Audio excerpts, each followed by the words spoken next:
पुरानी बात है। एक दूर देश में सूर्यराज नाम के एक राजा राज्य करते थे। वे न्यायप्रिय और बुद्धिमान थे और उनके राज्य में धन धान्य की कोई कमी नहीं थी। प्रजा सुखी और संतुष्ट थी, लेकिन राजा के मन में एक गहरा दुख छिपा था। उनकी 2 सुंदर रानियां थीं, परंतु उन्हें संतान सुख प्राप्त नहीं हुआ था।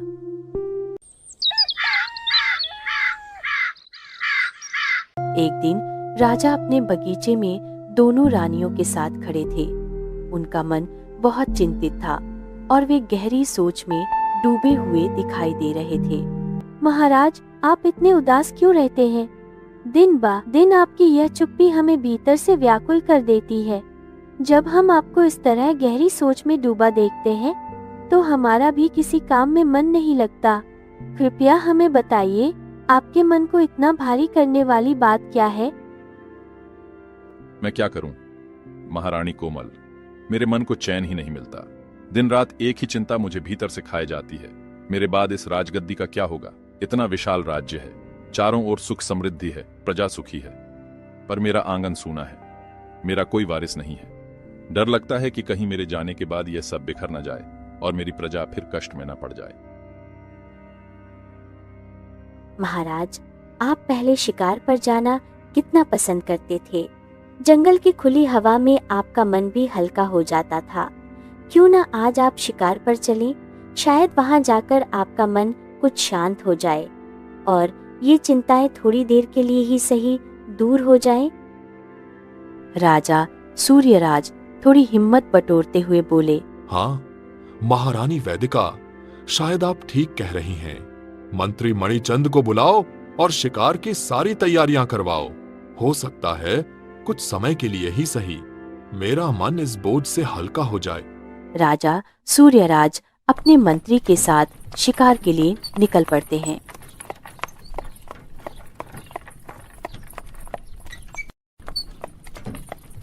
राजा सूर्यराज अपने मंत्री मणिचंद्र, अमरसेन तथा देवदत्त के साथ शिकार खेलने के लिए अपने अपने घोड़ों पर सवार होकर आगे बढ़ चले। काफी दूर एक घना जंगल फैला हुआ था, जहां हर प्रकार के जीव जंतु पाए जाते थे।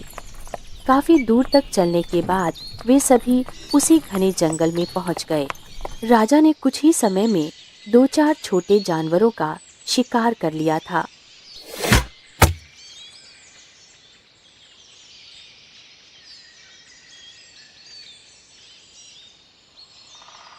लेकिन राजा का मन किसी बड़े शिकार पर अटका हुआ था, जो उन्हें अब तक नहीं मिला था।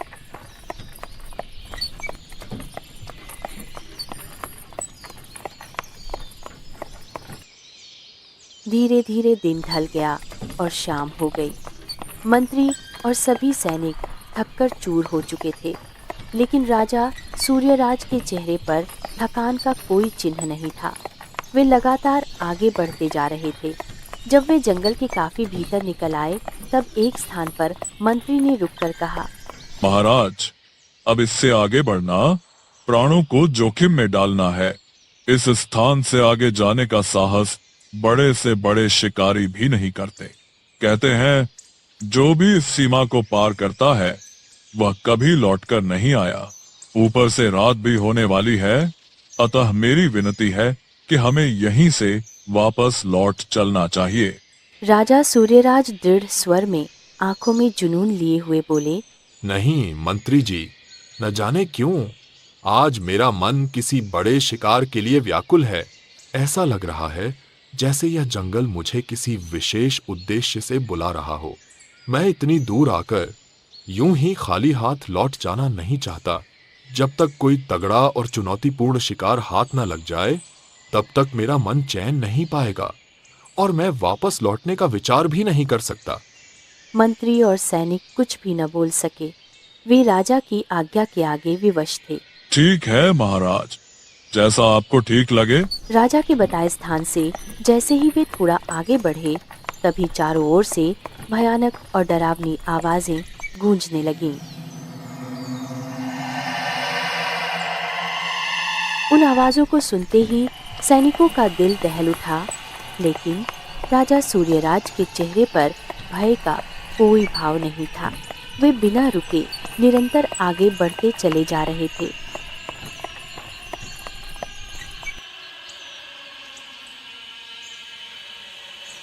काफी दूर चलने के बाद वे लोग जंगल के काफी अंदर चले गए। तभी अचानक उनके घोड़े के ठीक सामने एक खोपड़ी आकर गिरी और वह जोर जोर से हंसने लगी।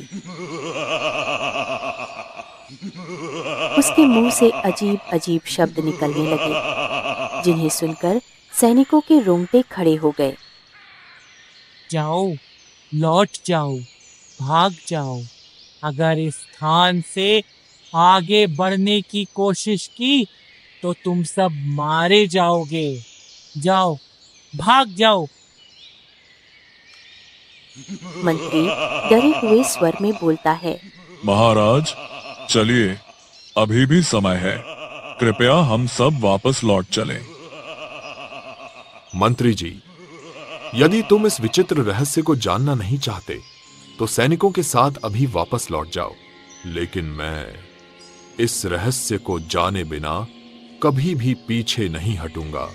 आखिर ऐसा कौन सा रहस्य है कि जो भी इस स्थान से आगे जाता है वह फिर कभी लौटकर नहीं आता? लेकिन महाराज, आगे बढ़ना प्राणों को खतरे में डालना है। हम आपको इस खौफनाक जंगल में अकेला छोड़कर कैसे लौट सकते हैं? इस वन के बारे में कहा जाता है कि यहाँ हर कदम पर मृत्यु घात लगाए बैठी है।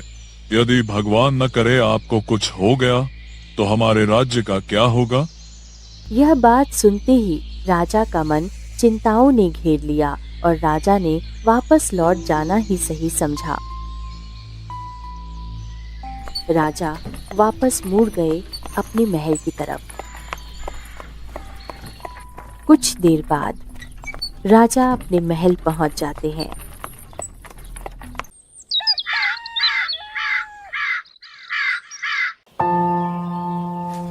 एक दिन राजा बाग में टहल रहा था। वह इसी विषय पर सोच रहा था।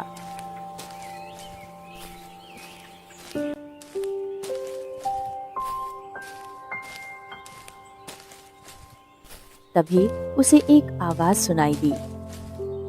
राजा, ओ राजा। राजा चकित होकर इधर उधर देखता है। इधर इस आम के वृक्ष पर देखो। तुम कौन हो और तुम मनुष्य की तरह कैसे बोल पा रही हो? राजा, मैं सब कुछ जानती हूँ। तुम संतान के न होने के कारण ही दुखी या उदास हो रहे हो। हाँ, मैं इसी वजह से हमेशा दुखी व उदास रहता हूँ। न जाने भगवान ने मुझे किस जन्म का दुख दिया है कि दो विवाह करने के पश्चात भी मेरे यहाँ कोई संतान उत्पन्न नहीं हुई। दुखी न हो राजा, मैं तुम्हारा यह दुख भी दूर कर सकती हूँ और तुम्हारे यहाँ अब भी संतान उत्पन्न हो सकती है। यह सुनकर राजा चकित रह गया। क्या मेरे यहाँ अब भी संतान हो सकती है?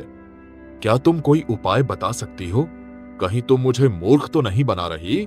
मैंने अच्छे अच्छे वैद्य, ज्योतिषियों, ऋषियों, मुनियों से इस संबंध में सलाह ली थी, परंतु सब असफल रहे। धीरज रखो राजा, मैं तुमसे सत्य कहती हूँ। यदि तुम मुझे एक वचन दो तो मैं तुम्हें ऐसा जल लाकर दूं जिसकी एक बूंद पीते ही 1 वर्ष पश्चात संतान उत्पन्न हो सकती है। ठीक है, तो मैं तुम्हें वचन देता हूं कि जो कुछ भी तुम मांगोगी या कहोगी मैं उसे पूर्ण करके दूंगा। राजा, जल्दबाजी न करो। वचन देने से पहले सोच लो। ऐसा न हो कि वचन देने के बाद पछताना पड़े। मैं अच्छी तरह सोच समझकर ही तुम्हें वचन दिया हूं। मैं कभी भी इससे विपन्न नहीं होऊंगा। चिड़िया ने जादू से जल में भिगोया हुआ एक कपड़ा प्रकट किया। ठीक है राजा, यह कपड़ा जल में भिगोया हुआ है। इसे निचोड़कर जल की एक एक बूंद अपनी दोनों रानियों को पिला देना। इससे संतान होगी, लेकिन मुझे और अपने वचन को मत भूलना। यह कहकर चिड़िया उड़ गई। राजा वो कपड़ा ले लेता है और वैसा ही करता है जैसा चिड़िया ने बताया था। एक वर्ष बाद दोनों रानियों ने एक एक पुत्र को जन्म दिया। राजा बहुत खुश हुआ। आज खुशी का दिन है। आज पूरे राज्य में उत्सव मनाया जाए और राज्य भर में दान पुण्य किया जाए।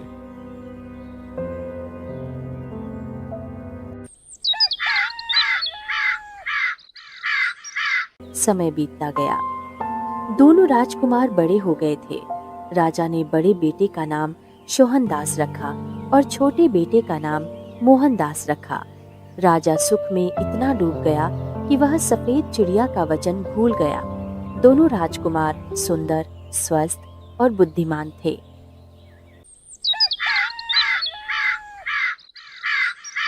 राजा अब बूढ़ा हो चुका था और एक दिन वो बगीचे में बैठकर कुछ सोच रहा था। क्या करूं, किस बेटे को अपनी राजगद्दी दूं? दोनों राजकुमार गद्दी पाने के योग्य हैं। कुछ समझ नहीं आ रहा है। ऊपर से मेरी उम्र भी हो चुकी है। ये सब राजा सोच ही रहा होता है। तभी एक आवाज राजा के कान पे पड़ती है। राजा, ओ राजा। राजा ने देखा आम के पेड़ पर वही सफेद चिड़िया बैठी हुई थी। अरे चिड़िया रानी, तुम इतने दिन कहाँ रही? तुम्हारा कहना बिल्कुल ठीक था। उस जल को पिलाने से मेरे यहाँ 2 राजकुमारों ने जन्म लिया। अब तो वे काफी बड़े हो गए हैं। तुम्हें मैंने जो वचन दिया था उसके अनुसार तुम मुझसे कुछ भी मांग सकती हो। राजा, मैं इसीलिए इतने समय पश्चात तुम्हारे पास आई हूँ। क्या तुम्हें अपना दिया हुआ वचन याद है? हाँ, मुझे सब याद है। बताओ, तुम क्या चाहती हो? सफेद चिड़िया थोड़ा रुककर बोली। राजा, तुम्हारे 2 पुत्र हैं। उनमें से एक पुत्र मुझे दे दो। राजा एकदम गुस्से में बोला। क्या कहा? ये तुम क्या कह रही हो? मैं जो कुछ कह रही हूँ ठीक ही कह रही हूँ। तुम अपना दिया हुआ वचन न भूलो। वचन के अनुसार मैं तुमसे तुम्हारा एक पुत्र मांगती हूँ। राजा धर्म संकट में पड़ गया। उसे इस बात की जरा भी उम्मीद नहीं थी कि चिड़िया उसके वचन का इस प्रकार फायदा उठाएगी। क्या तुम पुत्र के अतिरिक्त और कुछ नहीं मांग सकती? मुझसे मेरा लाल न छीनो। मैंने उन दोनों को बड़े लाड़ प्यार से पाल पोस कर बड़ा किया है। उनमें से किसी की भी जुदाई मैं बर्दाश्त नहीं कर पाऊंगा। चाहो तो तुम मुझसे यह देश, राजपाट, धन दौलत सब कुछ ले लो, परंतु मुझसे उन दोनों बेटों में से एक भी ना मांगो। राजा, मुझे यदि धन या राजपाट का ही लोभ होता तो पहले ही मांग लेती। मुझे तो तुम्हारे दोनों पुत्रों में से एक पुत्र चाहिए। मगर तुम मेरे एक पुत्र को लेकर क्या करोगी? सुनो राजा, याद है तुम्हें?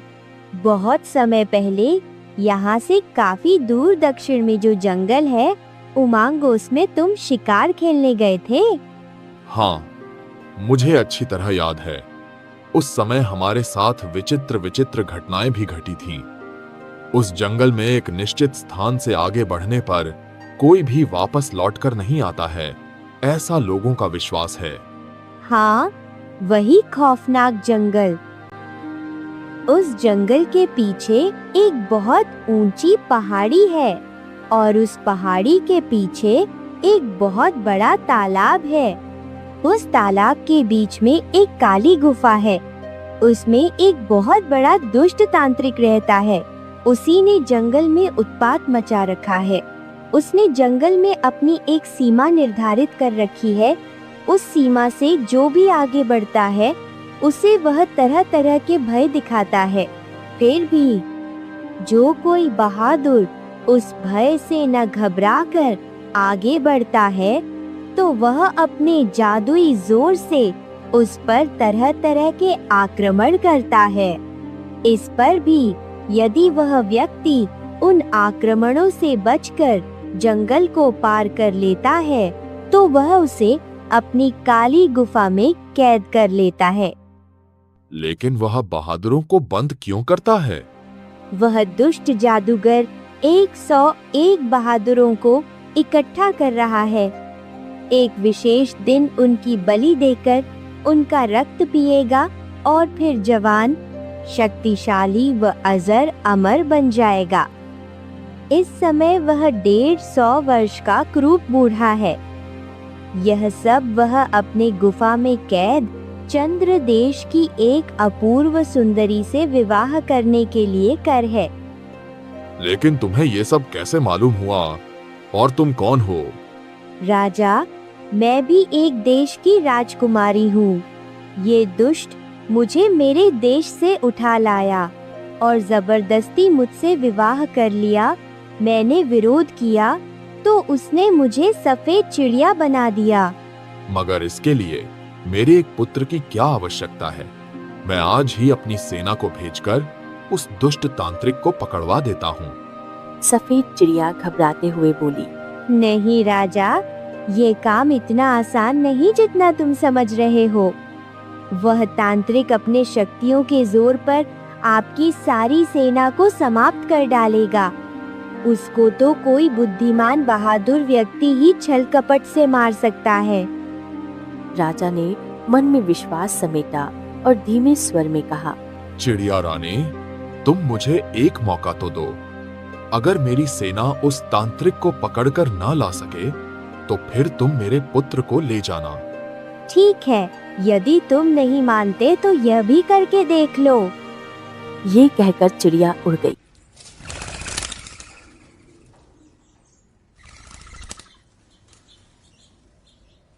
अगली सुबह मंत्री मणिचंद्र, बहुत समय पहले हम लोग दक्षिण दिशा के उस जंगल में, जहां हम लोग शिकार खेलने गए थे, एक दुष्ट तांत्रिक के होने का समाचार प्राप्त हुआ है। मेरा आदेश है कि उसे मेरे सामने उपस्थित किया जाए किसी भी स्थिति में। मंत्री घबराते हुए बोला, पर महाराज, वहां जाना अपने प्राणों को दांव में लगाना जैसा है, और तो वहां का वातावरण भी जानलेवा है। परवर कुछ नहीं मंत्री जी, यह मेरा आदेश है। अब आप सेना के साथ जाओ और उस तांत्रिक को मेरे सामने उपस्थित करो। लाचार मंत्री को राजा का आदेश मानना पड़ा और वह सैनिकों के साथ जंगल की ओर निकल पड़ा।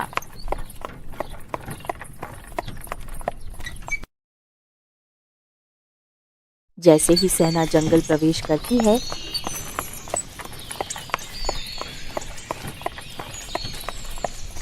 वैसे ही एक तेज आंधी चली और पूरी सेना उड़कर इधर उधर बिखर गई।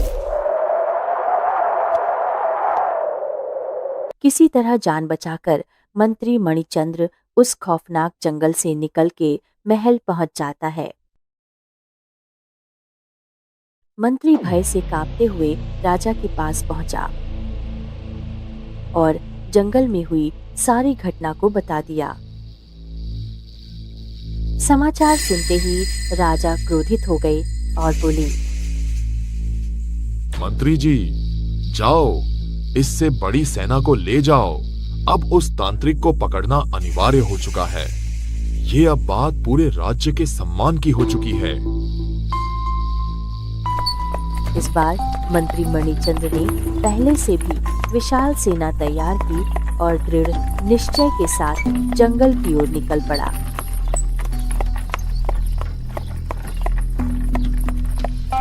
दूसरी सेना बड़ी मुश्किल से जंगल पार करके एक विशाल तालाब के पास पहुंचती है, जिसे पार करने के लिए उस पर एक पुल बना हुआ था।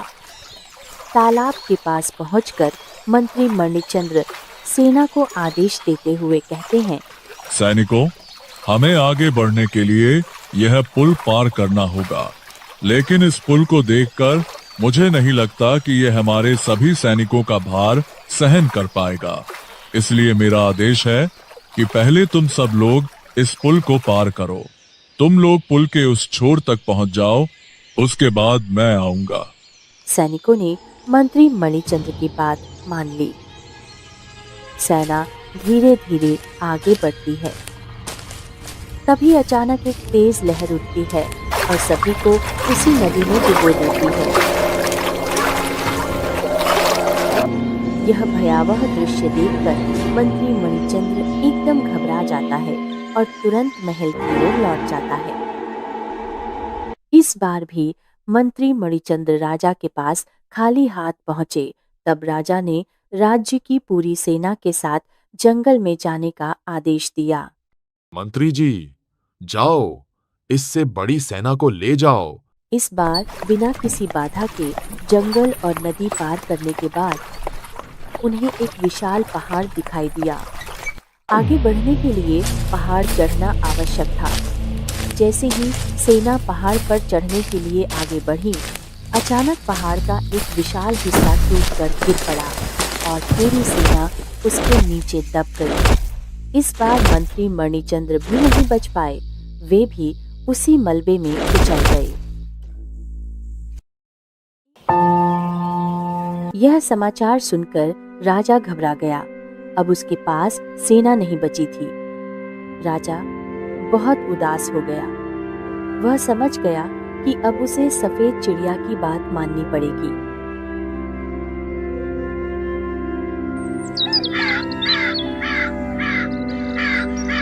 एक दिन राजा अपने बगीचे में बैठ के यही सब सोचते हुए बैठे थे।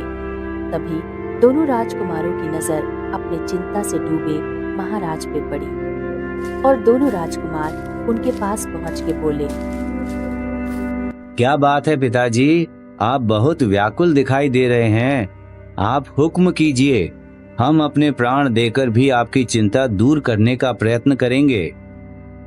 राजा ने दोनों पुत्रों को पूरी कहानी बता दी।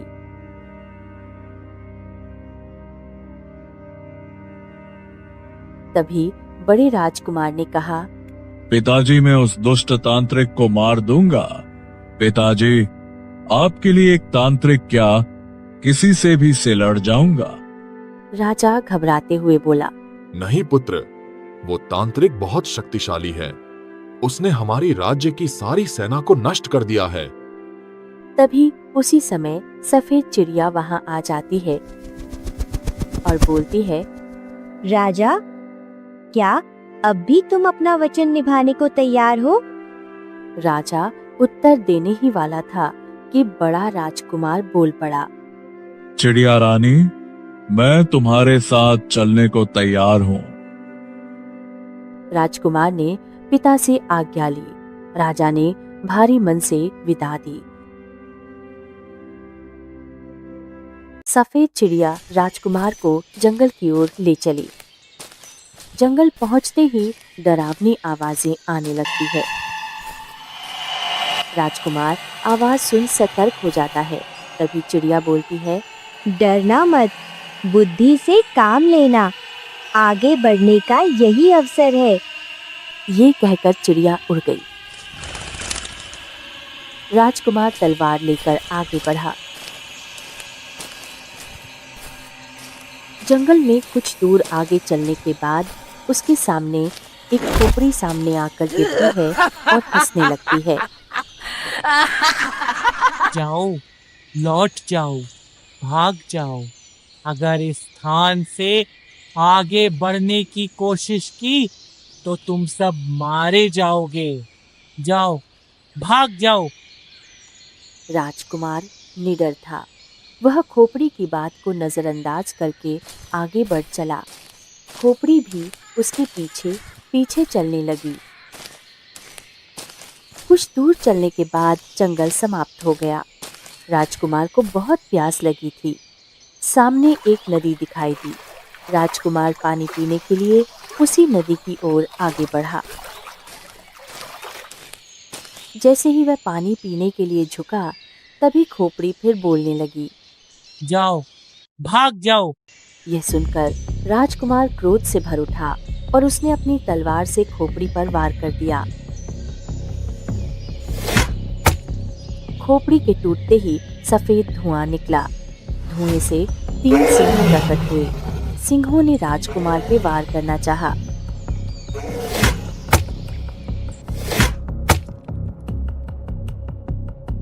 लेकिन राजकुमार ने साहस से तीनों सिंहों को मार दिया। कुछ और दूर बढ़ने के बाद उसे आगे एक बड़ी गुफा दिखाई दी। आगे जाने का कोई और रास्ता नहीं दिख रहा था, इसीलिए वह उसे गुफा समझकर भीतर चला गया। गुफा के अंदर पहुंचते ही घना अंधेरा छा गया। उसे पता नहीं था कि वह गुफा नहीं बल्कि अजगर का मुंह था। दूसरी ओर महल में राजा को राजकुमार के बारे में कोई समाचार नहीं मिला। राजा को यह लगने लगा कि कहीं जादूगर ने उसे मार न डाला हो। यह सोचकर राजा चिंताओं में घिर गया। वहीं खड़े छोटे राजकुमार ने निश्चय किया कि वह अपने बड़े भाई को ढूंढकर अवश्य लाएगा। एक रात जब सब गहरी नींद में सो रहे थे, तब वह बिना किसी को बताए तलवार लेकर घोड़े पर सवार हुआ और दुष्ट तांत्रिक की खोज में निकल पड़ा। जंगल में कुछ दूर आगे चलने के बाद रास्ते में उसे एक नाटा व्यक्ति मिला। नाटा व्यक्ति उसके घोड़े के सामने रुक के बोलता है, महाराज, यदि आज्ञा हो तो मैं आपके साथ चलना चाहता हूँ। मुझे छोटा समझकर कमज़ोर मत समझिए, मैं आपके बड़े काम आ सकता हूँ। राजकुमार ने उसे ऊपर से नीचे तक देखा। उसके चेहरे पर संदेह साफ झलक रहा था। राजकुमार थोड़ा झिझकते हुए बोला, तुम्हारी कद काठी देखकर लगता नहीं कि तुम जंगल के खतरों का सामना कर पाओगे। बताओ, तुम मेरी सहायता कैसे करोगे? नाटा व्यक्ति आत्मविश्वास के साथ बोलता है, मेरा नाम भस्म है, राजकुमार। मेरी शक्ति साधारण नहीं है, मैं जिसे चाहूँ एक क्षण में भस्म कर सकता हूँ। यह कहते हुए भस्मा ने पास खड़े एक विशाल पेड़ की ओर देखा और अपने मुख से आग उगल दी। देखते ही देखते वह पेड़ जलकर राख में बदल गया। यह दृश्य देखकर राजकुमार चकित रह गया। उसकी आंखों में आश्चर्य और प्रभावित होने की झलक थी। अद्भुत, ऐसी शक्ति मैंने पहले कभी नहीं देखी। ठीक है भस्मा, आज से तुम मेरे साथ रहोगे। तुम्हारी शक्ति मेरे सफर में काम आएगी। राजकुमार की बात सुनकर भस्मा का चेहरा खुशी से खिल उठा। वह उत्साहपूर्वक राजकुमार के साथ चल पड़ा।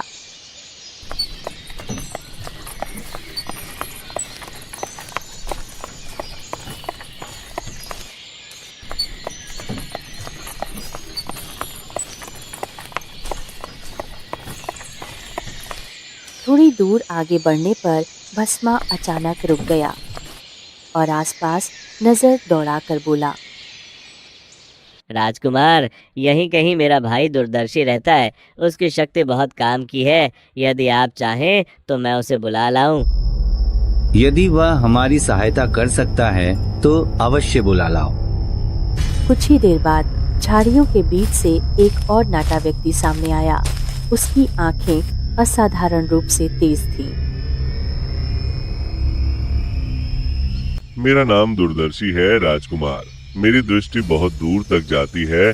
जो साधारण आंखें नहीं देख पाती, मैं उन्हें भी देख सकता हूँ। राजकुमार उसकी बातों से प्रभावित होकर बोला, ठीक है, तुम भी मेरे साथ चल सकते हो। आगे तुम्हारी आवश्यकता पड़ेगी। तो अब आगे चलते हैं। आज हमें उस तांत्रिक को मारना है। ये कहकर तीनों आगे बढ़ गए।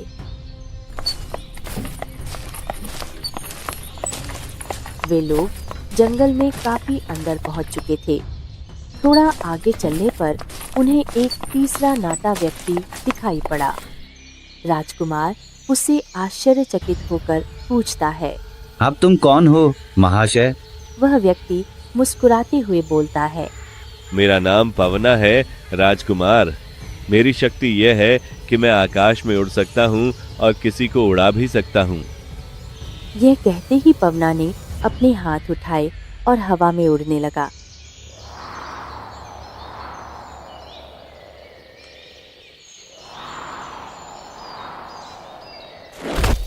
राजकुमार प्रसन्न होकर बोले, उत्तम, अति उत्तम। क्या अद्भुत शक्ति है तुम्हारे पास। तुम भी हमारे साथ चल सकते हो। अब चारों एक साथ आगे बढ़ने लगे और घना जंगल पार करने लगे। वे लोग कुछ दूर चले ही थे, तभी पवना चारों ओर देखते हुए बोला, ये जंगल कुछ ज्यादा ही शांत है, मुझे ठीक नहीं लग रहा। अचानक आकाश से एक विशाल और भयानक पक्षी उन पर झपटने वाला ही था। तभी दूरदर्शी चेतावनी देते हुए बोल पड़ता है, सावधान, ऊपर देखो।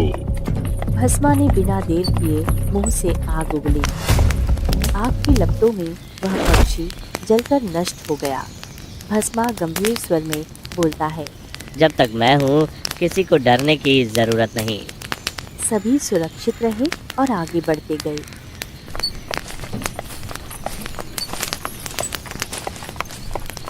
कुछ दूर जाकर वे एक विशाल तालाब के किनारे पहुंचे। दूरदर्शी ने तालाब के पार देखा और बोला, तालाब के उस पार एक डरावनी गुफा है। वहाँ एक बूढ़ा तांत्रिक रहता है। लगता है वही इस जंगल का स्वामी है। उसी समय तालाब का पानी तेजी से बढ़ने लगा। राजकुमार अपने घोड़े से उतर के आगे बढ़ा और घबराकर बोला, ये पानी, ये तो हमें चारों ओर से घेर रहा है। तुरंत पवना ने सबको पकड़ा और हवा में उड़ गया। हवा में उड़ते हुए राजकुमार ने चिंता जताई। अब हम उस गुफा तक कैसे पहुंचेंगे? यह पानी की विशाल लहर हमारा रास्ता रोककर खड़ी है। इसके रहते हमारा उस गुफा तक पहुंचना नामुमकिन है। भस्मा आत्मविश्वास से मुस्कुराते हुए बोला, चिंता मत कीजिए राजकुमार, इसका उपाय मेरे पास है।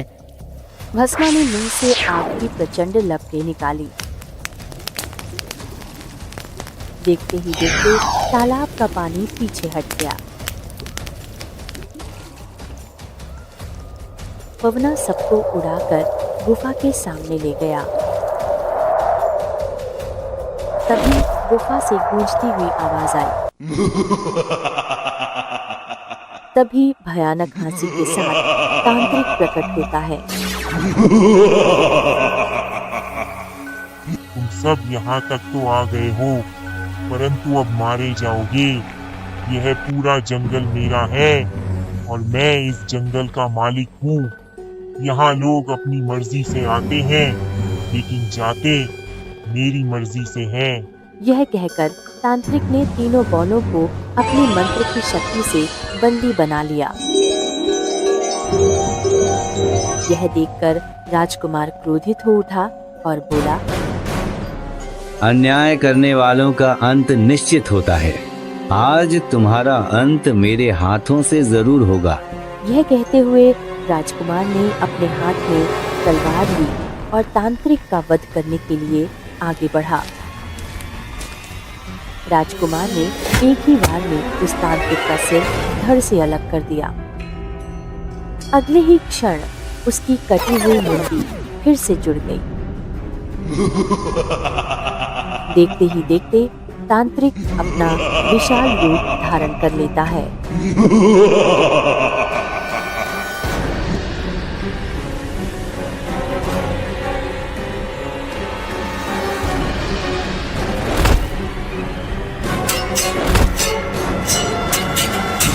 तभी वही चिड़िया प्रकट होती है और राजकुमार से बोलती है, नहीं राजकुमार, इस तांत्रिक का सारी शक्ति इसके मूंछ में है।